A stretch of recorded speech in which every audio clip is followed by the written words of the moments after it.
I know it worked last year without Tyreek Hill, but they just need somebody other than Travis Kelce. They have Mecole Hardman back. Who knows how long it's going to take for him to get back up to speed and if he's going to make the difference. They're trying to will Kadarius Toney into becoming the number one receiver. That's not working. They're waiting for others, Sky Moore, Rashee Rice. It's just, without Mahomes, this team, who knows where they would be. So, fill in the blank. Grab bag. First topic. Chiefs offense will what, Peter, against the Chargers on Sunday? Have enough to win, but still not be over the top. And I think the encouraging thing is that they're going to be playing a defense that you can score on.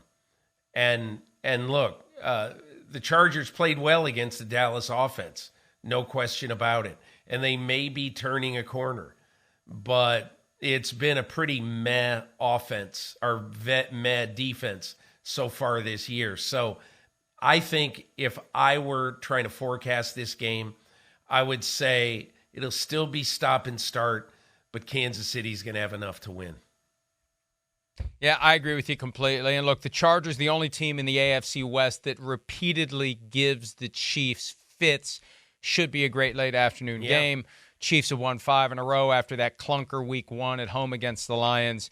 Offense still isn't where it needs to be. And the scary part is they're winning games while the offense isn't where it needs to be. It'll eventually get, we assume, where it needs to be. And all these wins now just put them on a higher plateau, on a higher, what's the word I'm looking for? Pedestal. I knew it started with a P. A higher pedestal as they hit the stretch run and yet again are a factor when we get deep into the postseason. All right, a couple of quarterbacks who are currently embattled. We're going to put 2 games together on this one, and the question is which one is more likely to be benched?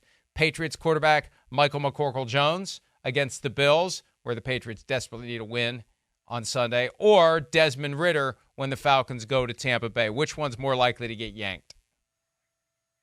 Both. I don't know, Mike. I mean, they both of them deserve to get yanked. And I think if Bill Belichick felt he had a comfortable option, if he felt that Malik Cunningham was ready, he'd play him.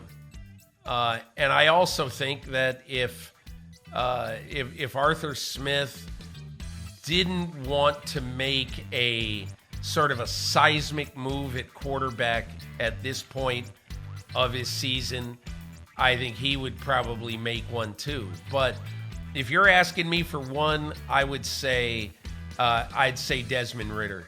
It's one thing to sit here and say that, oh my God, the absolute pain that Arthur Smith was in watching that game, that camera shot after camera shot showed in that game, with the awful throws that Desmond Ridder was making.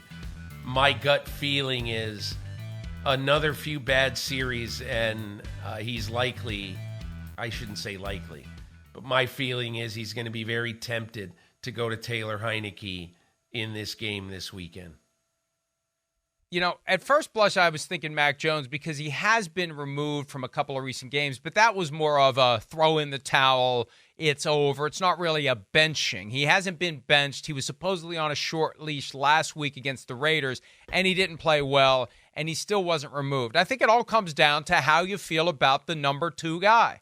They don't have someone on the Patriots, and this is a flaw of Bill Belichick, the de facto GM, to not have an acceptable backup quarterback that you feel good about when Mac Jones is playing as poorly as he has, and he has played poorly.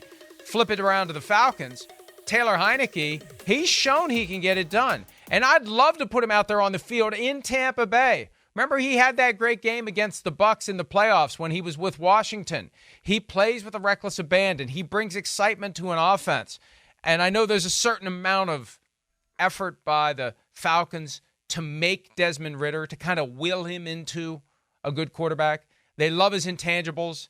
They're trying to get him to play from a tangible standpoint, all the throws, all the things that you need to do to move an offense and score points.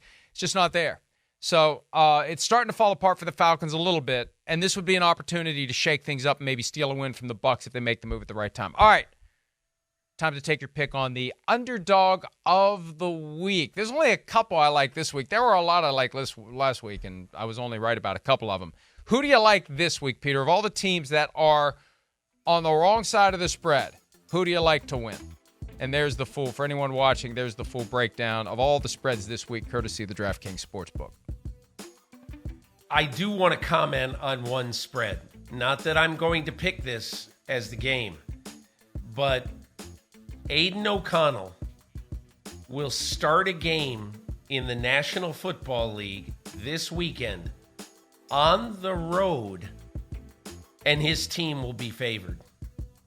And I just want to tell you that there's a lot of surprising things about the NFL year in and year out, but I have to say, that one might just have reached up and slapped me right in the face, because it's rather surprising if you say that to me. Okay, Mike, here's the one I'm going to take. I'm going to take the Detroit Lions. And I'm going to take the Detroit Lions because right now, I was thinking about this week. What do they do poorly? Right now, what do they do poorly? Nothing. There's nothing. You can't say this about any team in football. You know, and look, you'd say, well, what about the 49ers? Well, I shouldn't say the 49ers do something poorly, but I can say that they're starting to get beat up, and the injury bug could really start to bug them. But, I mean, what sort of disadvantage right now do the Lions have? And the answer is none. And I look at Baltimore, and, you know, fine record, everything like that, but their offense is clunky. And it's not finishing drives. I don't know what the numbers say about it, but they're not good. And particularly in the second half of the last two games, they've really been an iffy offense.